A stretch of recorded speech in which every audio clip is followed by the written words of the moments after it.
I'm a self-taught filmmaker. I never went to film school. I never studied filmmaking in any way. I started making films when I was a kid, when I was, I think, 7 years old.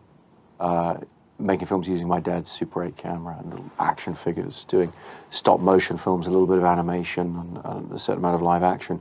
And I just carried on making films as I grew up. And over the years they got bigger, hopefully better, but more elaborate. And there never really was a period in my life where I completely stopped doing that. So I was always moving up, eventually from Super 8 to 16mm films. And then I think what following represents is kind of the peak of what I was able to do on my own or just with friends, just using our own resources and borrowing equipment and sort of using the things around us to make a film. I felt very young and very inexperienced, and I felt that my own life and the things I saw in the world were not going to be of interest to people, but they felt interesting to me. And so I was looking for a language, I was looking for a genre in which I could take things that I was interested in and make them accessible, make them interesting to other people. At the same time, we always felt, and I've always felt very strongly, that every film you do, you can't ever view it as a stepping stone to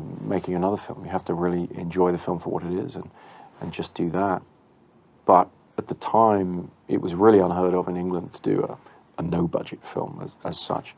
And indeed, in England, there wasn't really much of a festival circuit to get your work out on. And what we wound up doing with following was shooting it, doing everything, finishing it completely in England. And then we moved to America and got the film distributed by getting it out there on the American film festival circuit. If you can try and, instead of going on holiday for 6 months, use that period to try and figure out what you would do next if somebody gave you the opportunity, then you're going to give yourself a huge advantage.